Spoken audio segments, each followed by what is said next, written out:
มีงูสารพัดสัตว์หลายๆอย่างทุกคนมีแต่สัตว์มีพิษทั้งนั้นยางบนทั้งนั้นมีแต่ปวกมันมวยปวกหน่อยมันเป็นปวกใหญ่บาดเวลากัดเนี่ยโอ้เลือดออกเต็มมืดบนสำรองคือสิแม่นลงป่าแล้วทุกคน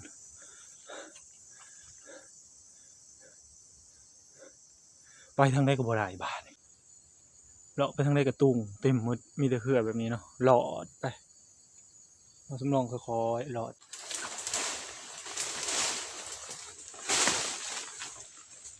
ทั่วที่พักของเราก็เซตไปทีหอยนะทุกคนแข็งแรงสมบูรณ์เนาะมีกันตกอีกเนาะ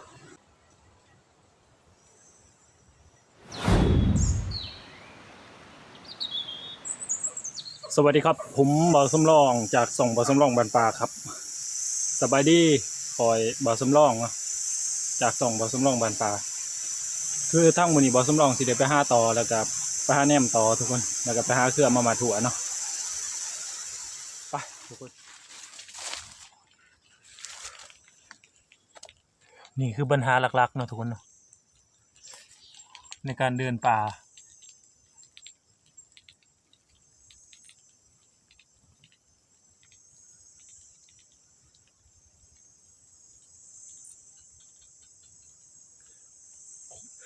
ครบเจ็บขนาดทุกคนเลยคันนี้ครบนี่ป้าตัวเลือดไหลสะแล้วแหละ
ป่าหกเลยทุกคนเลย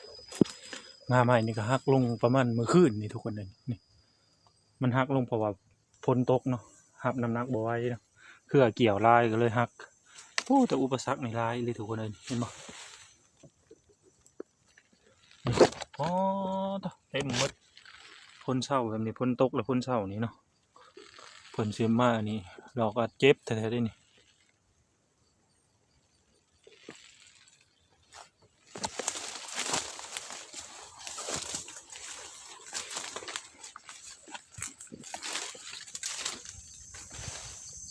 มาสำรองเดินป่ามันได้ใกล้เติบเลยทุกคนเลย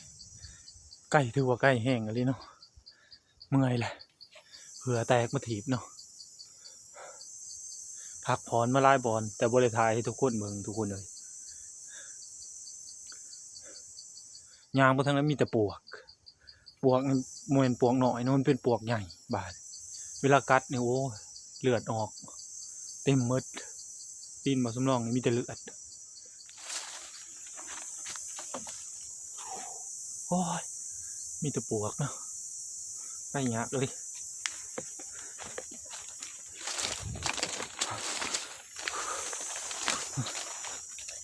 ปวกยุ่งกับพ่อยุ่งทุกคนนี่เบิ้งหันกินบ่าวสำรองอยู่ว้ายุ่งกระไรขนาด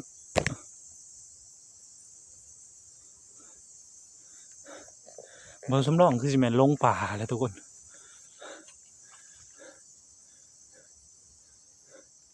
ไปทางใดก็บ่ได้บาด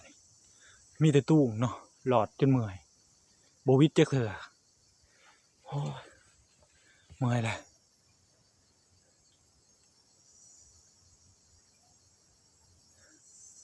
นี่แต่บ่าวสำรองสิเลาะห้ามึงเมาะๆแล้วก็สีสางที่พัก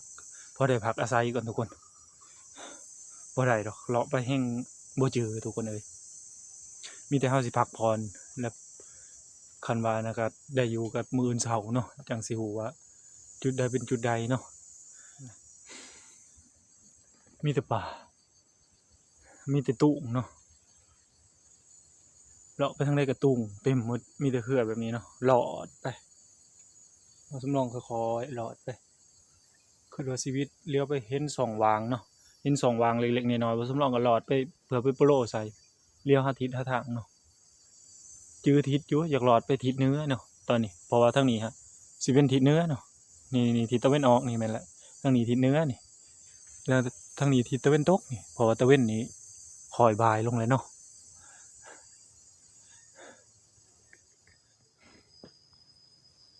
เดี๋ยวว่าสำรองสิเลาะหาสร้างหาบ่อนเหมาะๆสำหรับสร้างที่พักก่อนเนาะทุกคนเพราะว่าตอนนี้เวลาก็เริ่มค่อยบ่ายลงแล้วไป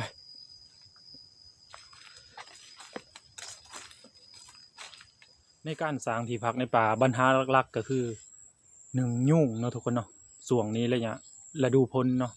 เขตเอเชียเฮาเพราะว่ามันเป็นเขตที่ร้อนชื้นแล้วก็มียุงมีพวกหลายอย่างปลวกฤดูนี้เนาะมีงูสารพัดสัตว์หลายๆอย่างทุกคนมีแต่สัตว์มีพิษทั้งนั้น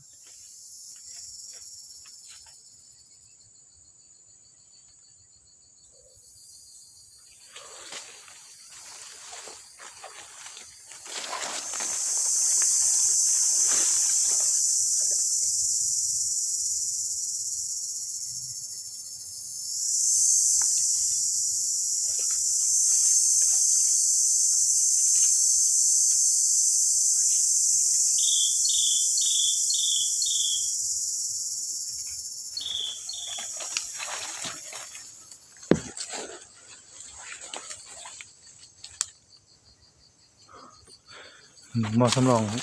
ลงถีบแน่ๆแล้วทุกคนเอ้ยที่แน่ๆนี่บ่สำรองก็เลยหาเครือไว้เนาะหาเครือไว้สิเอาไปเฮ็ดที่พัก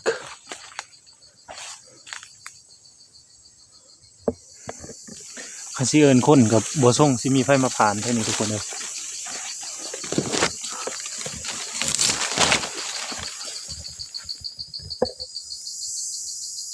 เพราะว่าตอนนี้เมื่อยแล้วมีแต่สิสร้างที่พักเพราะว่าเฮาเอิ้นคนก็บ่มีผู้มาได้ยินดอกเนาะที่บ่สำรองเข้าป่ามาในหลักๆมื้อนี้ก็คือบ่สำรองอยากมาหาแบบมาหาต่อทุกคนมาหาต่อแล้วก็หาเครือเพื่อสิมาทั่วเนาะแต่ว่าสำรองเพิ่นเลาะมาเรื่อยๆเลาะมาเรื่อยๆแนมต่อเนาะแนมแม่ต่อเพื่ออยากเห็นทางต่อเนาะเลาะมาเลาะมาเลาะซองมาซองมาเนาะลงถีบซ้ำทุกคนเอ้ยโก้เพราะว่าระยะที่บ่สำรองเลาะมานี้ถ้าเดาบ่ผิดหรือว่าแนวใดเนาะมันน่าสิแม่นใกล้จากเส้นทางที่อยู่กับเพื่อนบ่สำรองนี่ประมาณ7-8 กิโลทุกคนคันบอกว่าเดามั่วๆซื่อๆหากจักสิเท่าใดบ่สำรองก็ยังบ่ฮู้ไปมีแต่เลาะหาเครือต่อ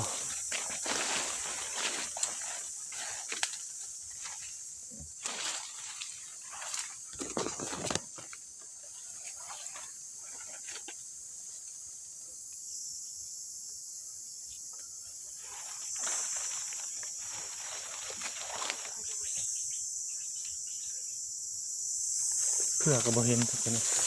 เห็นแต่เป็นฟองเล็กๆน้อยๆเนาะทุกคนรอดไป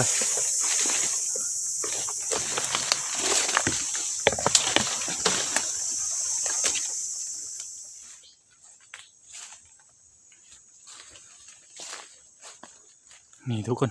บ่สำรองมาหอดนี้เนาะเห็นเครือนี่เรายุ่งแล้วย่างเหลือแบบนี้เนาะบ่สำรองว่าสิสร้างอยู่วางนี้เนาะเพื่อให้มันวิดจากพื้นขึ้นนี่เพื่อสิดังไฟอยู่หลุมเนาะเพราะว่ายุ่งหลายทุกคนเอ้ยเฮาสิสร้างให้มันวิดขึ้นไปถึงได้จักหน่อยไปลงมือกันก่อน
หลังจากที่สร้างมาได้แล้วเติบทุกคนเมื่อยเลย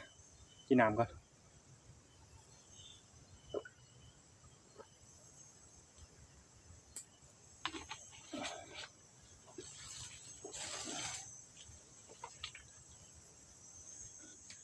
เอาไม้มามัดสอนซะกันเนาะเป็นควายหางแล้วเลยเสียไม้หน่อยปูเลยไปเพื่อให้ขึ้นไปอยู่ได้เนาะหลังจากสร้างที่พักมาเป็นเวลาโดนเติมนะทุกคนเนาะที่พักของเราก็ถือว่าเสร็จสิ้นไปทีกับหอยเนาะนี่หมอสำรองสิขึ้นไปพักทุกคนเนาะเริ่มมืดเข้ามาเลยเนาะแถมมืดพ้นน้ำอีกเนาะกล่องพ้นมาอยู่หมอสำรองสิได้ขึ้นไปพักอยู่เทิงหางก่อนเนาะดังไฟนี่ก็ยันดังบ่ได้เนาะ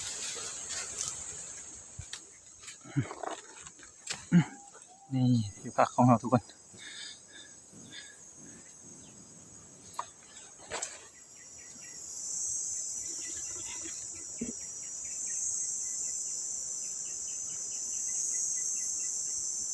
ทั่วที่พักของเราก็เซตไปทีกับหอยนะทุกคนแข็งแรงสมบูรณ์เนาะมีกันตกอีกเนาะแบตของบ่อสำรองเบิดเลยทุกคนเลยฝนก็มาเลยบ่อสำรองคือสิบ่ได้ถ่ายต่อดอกเนาะสิขอปิดคลิปไปเพียงเท่านี้เลยเนาะขอขอบใจทุกๆคนที่เขามาชมคลิปส่องน้อยๆคือบ่อสำรองเนาะ